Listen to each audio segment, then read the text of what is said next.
حي على الفلاح.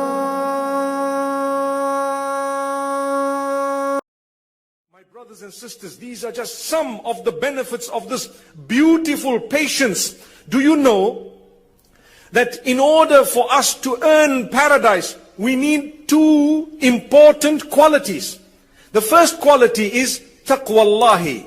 Taqwallahi means the consciousness of Allah. You need to be conscious of your maker. I need to be conscious of the fact that I'm going to return to my maker. Number one. Number two is husnul khuluqi. I need good character, good conduct. If I have good character and good conduct, I can earn paradise through that. How or why? Let me explain.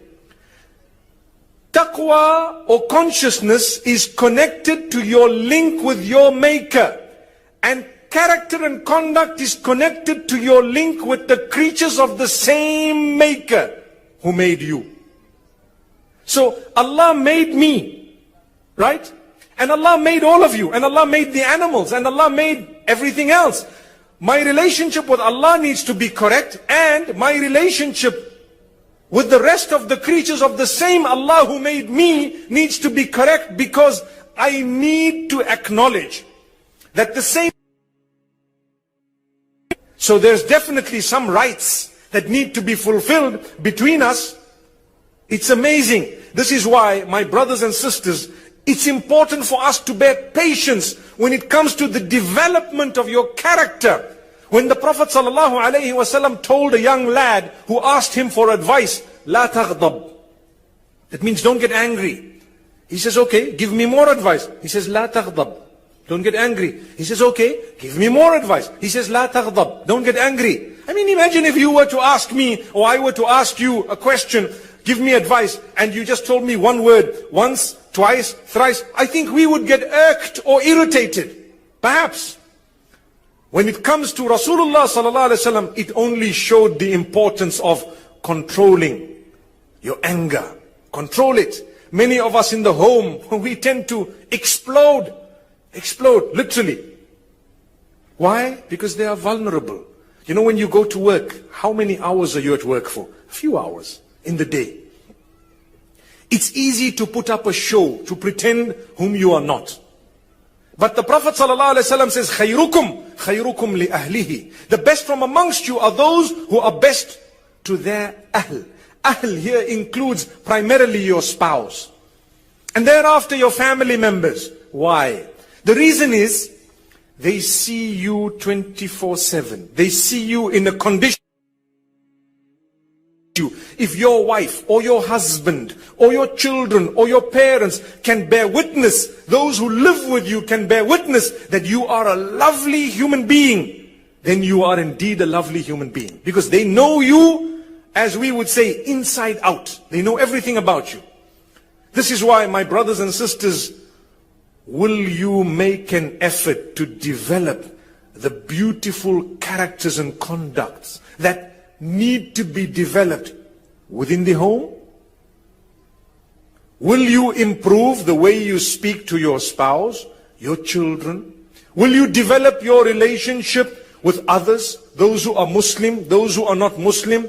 I've been faced with so many emails and so many requests of people who have embraced Islam, and they say, but why sometimes some of the Muslims don't really accept us?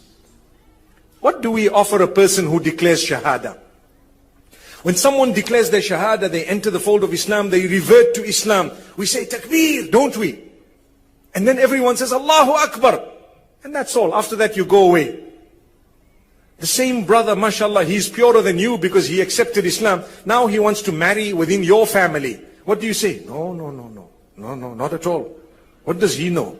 He doesn't belong to my city, my village. He doesn't come from my country. He doesn't belong.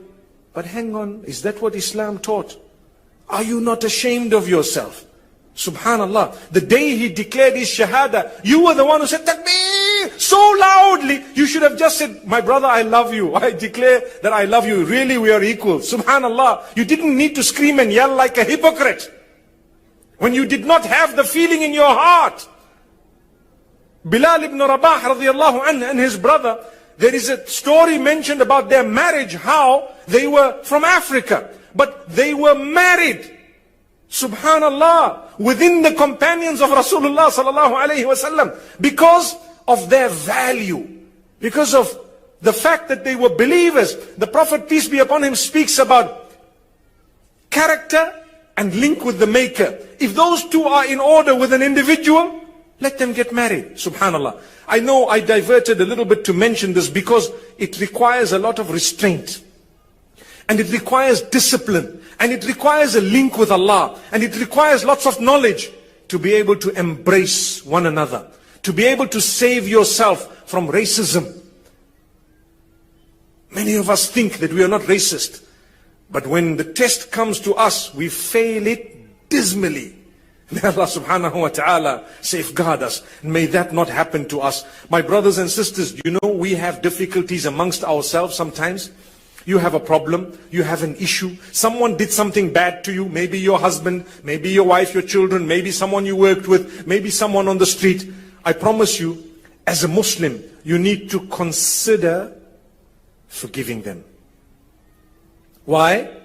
Because Allah says, sometimes when you forgive and when you embrace and when you bear patience, it is more beneficial for you. It is better for you.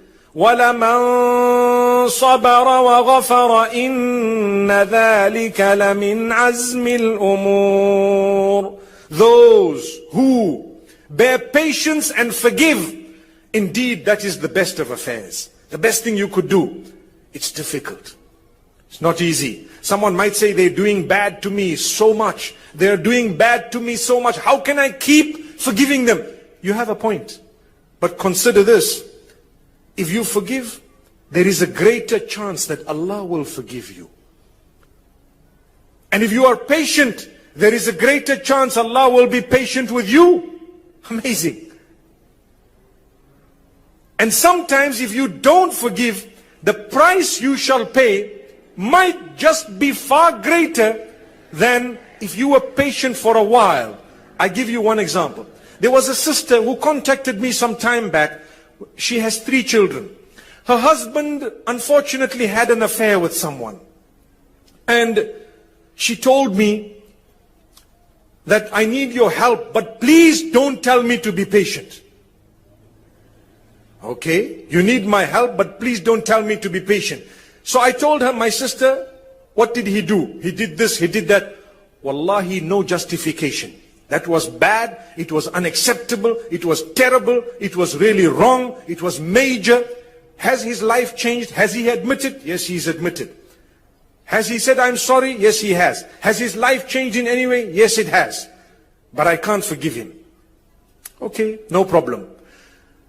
If his life has changed, if he's become very transparent now in his relationships, if you are satisfied that he has made an effort, and if you are seeing within him that he's becoming a better person, then I would suggest you consider the following, that if you want a divorce, just because of a mistake that was made, perhaps you might become a statistic. But if you are, after seeing all this positive change, remember I'm saying this because I don't encourage people to just bear patience and bear patience and bear patience, and the guy keeps on harming and harming and harming and harming. No, no, no. There is a limit beyond which nobody can tolerate it. My brothers and sisters, sometimes the difficulty is with the sisters, but a lot of the times it's with the brothers anyway.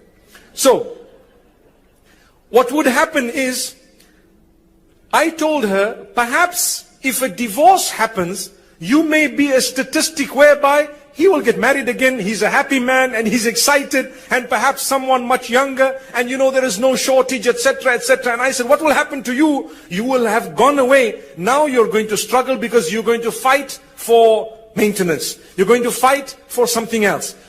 People will look at you, there is a stigma attached. Unfortunately, you know, I was asked recently about divorced women. And what is the encouragement Islam has given about marrying those who are divorced? And I said, look, you don't need to look at my life or the lives of the companions for this. You can go straight to the life of Muhammad sallallahu alayhi wasallam. all his wives were previously married besides one. Did you know that? Subhanallah. All his wives were previously married besides one.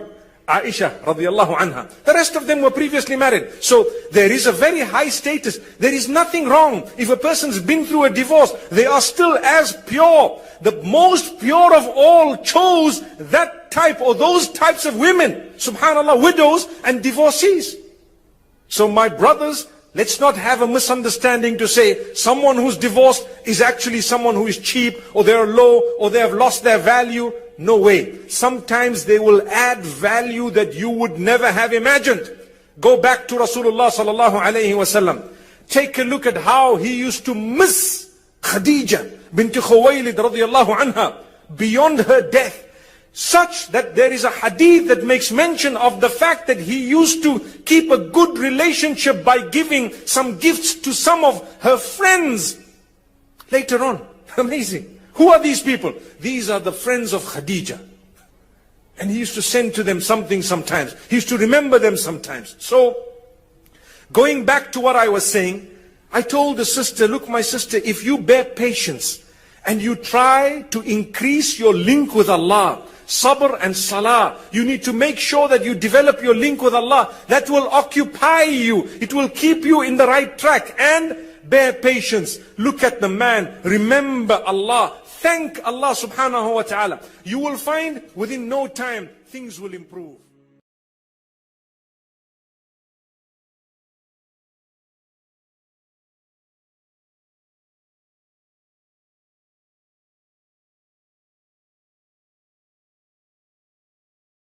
Thank you so much for listening to this short message. I pray that it has increased you in a little bit of motivation and hope. And the same applies to all of us. Jazakumullah khair. Assalamu alaikum wa rahmatullahi wa barakatuh.